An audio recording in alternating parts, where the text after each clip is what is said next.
O quinto princípio do método de gestão de processos e pessoas é a confirmação de processos. O que seria a confirmação de processos? Esse é um princípio para você assegurar e garantir que todos os procedimentos e regras da empresa ou mesmo da sua área estão sendo cumpridos. Qual que é a ideia? É muito importante a confirmação de processo. O que é a confirmação de processo? É quando você, líder, confirma se o seu liderado está fazendo da maneira correta aquela atividade. Eu preciso te lembrar que é claro que você tem uma área muito grande, você tem muitos funcionários e você tem muitas atividades para você confirmar. Então é muito importante que você use o senso de priorização para saber quais atividades você vai confirmar, enfim, naquela semana ou naquele dia. E é muito importante que você faça a confirmação desse processo. O que é você fazer a confirmação desse processo? É você criar uma rotina para você, líder, verificar a atividade dos seus liderados. Então, por exemplo, uma vez por semana, eu vou dar uma analisada no meu liderado se ele está fazendo aquela planilha que eu pedi para ele preencher corretamente. Então, assim, é muito importante você ter o pensamento sobre a confirmação de processo em basicamente algumas dicas. A primeira grande dica, quando você for confirmar um processo, leve um procedimento, leve um padrão junto com você.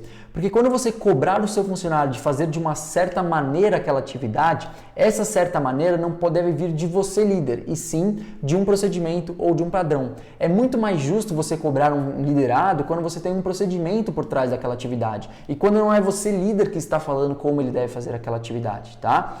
Outro aspecto muito importante sobre a confirmação de processo, a confirmação de processo não é uma cobrança de lista de ações, não é você ir até o seu liderado e pedir para ele fazer uma tarefa. Não, é muito pelo contrário, é você perguntar para o seu liderado se ele precisa de alguma ajuda, se ele, enfim, se ele barrou ali para fazer alguma atividade, se ele tem algum problema para fazer aquela atividade e tudo mais. Outro aspecto muito relevante da confirmação de processo é gerar a comunicação, é gerar o diálogo entre o líder e o liderado.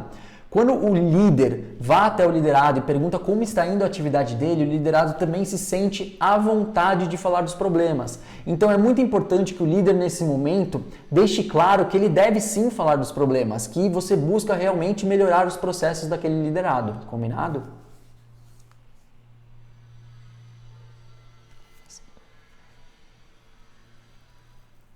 Outro aspecto muito importante na confirmação de processo, digamos que você é o gerente e você tem supervisores como seus liderados. Então, quando você faz a confirmação de processos dos seus supervisores, você também tem que criar com eles a disciplina dos supervisores fazer o mesmo trabalho de confirmação de processo com os seus liderados. Então, fazer confirmação de processo também é ensinar as pessoas como fazer uma confirmação de processo e também incentivá-los a fazer outras confirmações de processo. Com isso, se todos os níveis e todas as pessoas fizerem confirmações de pequenos processos, você garante e assegura aí os procedimentos da sua organização como um todo.